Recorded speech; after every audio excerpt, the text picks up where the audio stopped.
Hi guys, I'm Shmi and today I'm visiting Topaz Detailing to catch up with the guys and make a plan for my soon to arrive 675 LT Spider. It is nearly here. It's been a very long wait. Lots of you asking, so watch this space because that car is coming soon. So most of this video is actually going to be an update about my Mini now that I've had it for about 6 weeks, driven it a fair bit. But firstly, some pretty cool stuff going on here at Topaz. It's a place obviously I've visited quite a few times before, and I think my most recent trip was when I came down with the Ferrari FF. We took some house keys and we scratched the front bumper.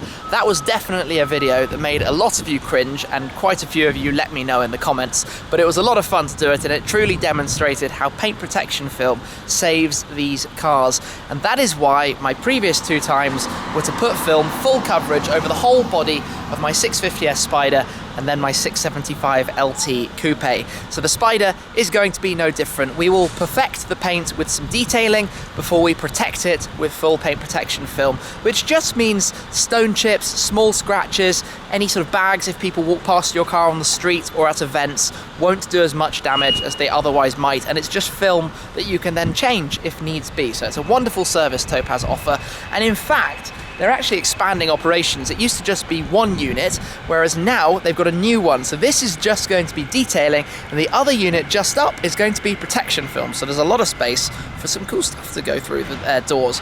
So my Spider will be coming down, getting everything sorted, and I can't wait for that because I have to do that before I can take it out on the road and drive it. It's just not worth the risk of a single stone chip, especially to a custom paintwork. So the car will come down here, get fully looked after, and I can't wait then to get it out on the road. Now then, what we're going to be talking about in this piece is the Mini, the Shmini. This, of course, is my 2001 classic Rover Mini. In fact, being 2001, that means it was just before the BMW Minis started, and in fact, it's one of the last 500, kind of a special edition, which is signified by the silver stripes on the bonnet, silver door mirrors, the silver roof, and also the silver part of the steering wheel, on top of, in this case, the pearlescent British racing green, which is a colour I think is just so iconic. The car is so iconic, and that's why I went for it. And the colour configuration and setup I truly love as well. There goes a 599 leaving Ferrari. There are also some other nice cars around here, just to sort of point out the Speciale Aperta, and the DB6. But yes, iconic car, iconic colour.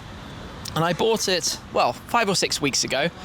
It had just shy of 68,000 miles. I've only done 200 miles in it, which I know feels like a tiny number given that in the same time I've bought the Focus RS and done 1,000 miles on that. But mostly I'm driving it in London, so it's 2 miles a journey, 3 miles, 4 miles, 5 miles. It's not significant numbers, so it takes a while to get it to all add up. The car though, what's sort of hard to explain or describe is how it turns a very mundane task, like driving 2 miles through the centre of London, sitting in traffic, into something quite entertaining. I kid you not when I say I've had kids at the side of the road sort of getting excited and grabbing their parents' hands and sort of saying Mini, just as you might with a Ferrari or with a supercar, which is crazy because, you know, this is a 30th or 40th of the price of a modern, nice supercar. So it's crazy different perspective, but they appeal, I guess, to old people, to young people, to middle-aged people, because the thing was built for such a long period. Is it 60 years or something, or 40, 50? It's a long time, a long time, from like the 50s until 2001. So it's a very cool car to own. It's an introduction for me into the sort of classic world. It is a classic, even though it's only 2001. I suppose in theory that means there's a lot more room for things to go wrong, but they haven't yet. It does also mean it's a little bit easier to fiddle with and change things. So as I mentioned before, I changed the grille on my car, I changed the spotlights and the headlights, I put a new gear stick in it. That's one of the sort of tiny things that I love. The original gear stick was annoying me, so I changed it for a very patriotic Union Jack flag gear stick. Oh, also the last 500 has the silver alloy dash, which is so much nicer to have in the car than the sort of older wooden ones, which just became a mess. And I've got things like cigarette socket with USB ports galore so that I can have navigation plugged in up here. I quite like this storage box as well, by the way. It's quite nice. Actually quite a lot of stuff you could put in there. I just got some coins for parking meters in London. Surprise, surprise. So, getting to know it, getting to drive it. I've used it for some quirky things. I don't think I've ever actually had anybody in the back of the car yet. There are some quirks, you know. You've got to make sure you shut the door. One door is much harder to open than the other for whatever reason. This one's forever a nightmare, as I'm probably about to demonstrate myself. Yeah, you have to push it very, very firm to get it open. Seats are pretty worn. Oh, while I'm thinking about it, t-shirt. In the process of making a rather cool t-shirt, a special edition, limited edition that we're going to launch with the LT Spider. So watch this space for that t-shirt launch if you're interested. Not going to be many of them. Yeah, so what was I saying? Some quirks. The boot's a bit of a quirk from the word go. Little space with a carpet at the bottom. Bits and pieces, and it's just started drizzling on me. Lovely. Well, actually, that's an interesting topic because I don't actually think to this date I have driven this car in rain. Not actually sure how it would drive. I've only used it in sort of fair weather.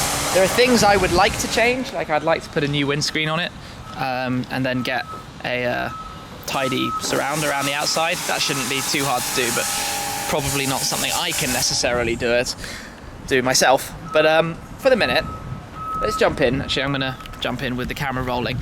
Start it up, and I want to go for a little drive. Just talk to you a little bit about what it's like to drive in this hilarious little thing. And to do that, it's quite a laborious process. You've got to do the immobilizer. Actually, that worked first time. Often it doesn't. Key in. Start it up. Keep giving it some gas so that it doesn't conk out on us. Temperatures obviously need to go up.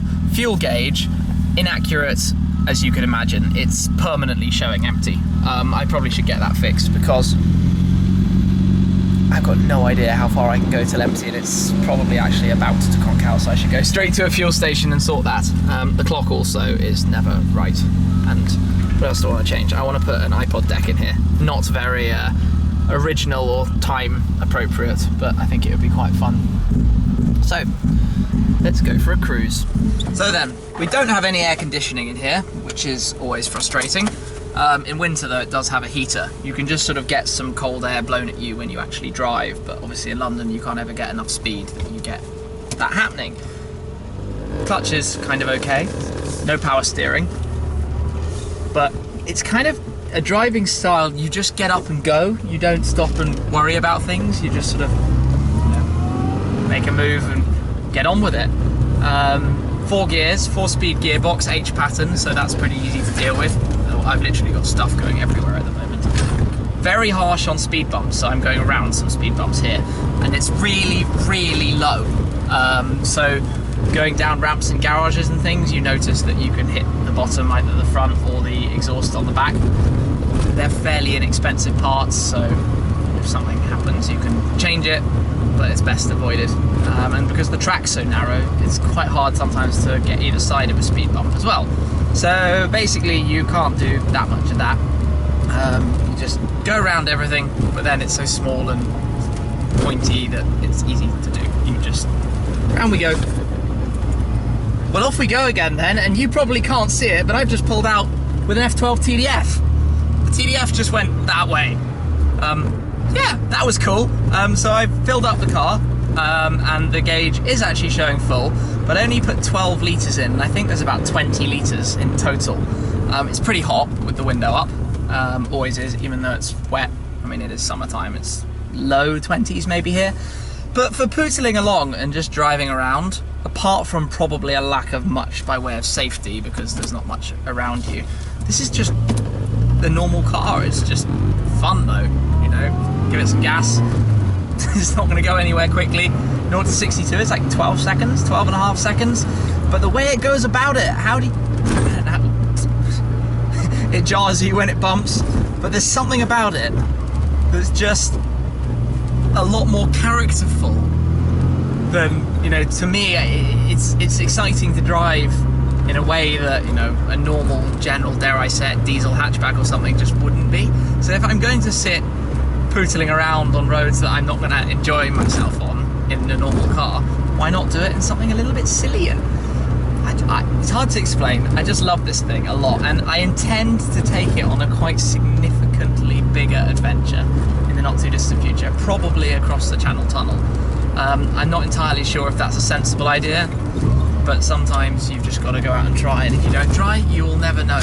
But certainly around here where the roads are bumpy, this is rough, but you know, it's awesome. I've had time to get to know it. I'm absolutely loving driving it.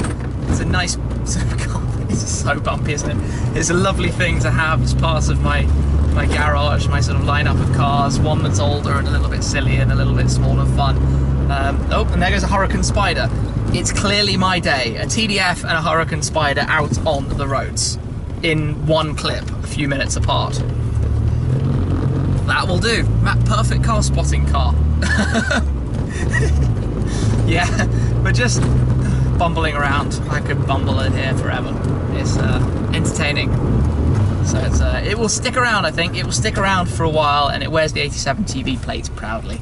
But I'm going to head back to Topaz. I've enjoyed my little run around, got some lunch, and filled the car up. Oh, that was a bump.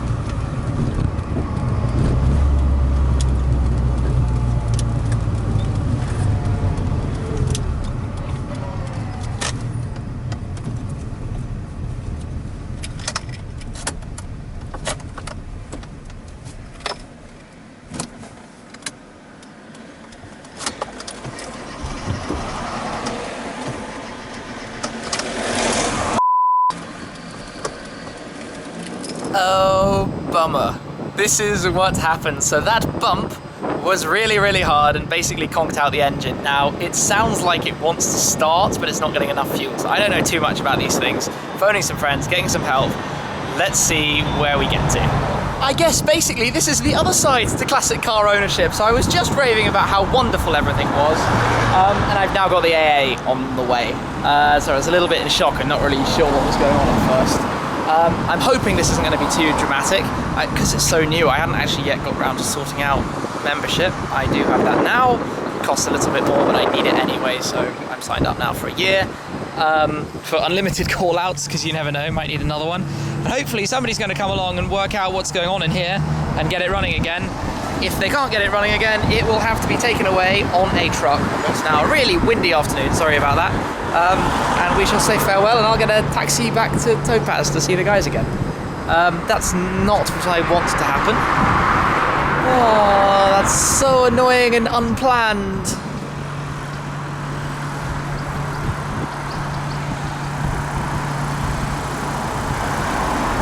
It's just started to rain, but the man from the AA has solved this. There's a thing just in here, that thing called the inertia switch, and basically if the car takes a bump like it did, and this is pretty obvious when you know, there's a button, you click it back down, and the car will start again. So if I shut that for the moment, and walk around just to demonstrate this to you, put it in, and it's just started raining.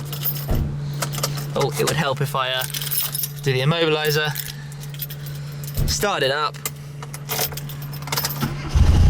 and straight to life. So, as always, that turns out to be pretty simple.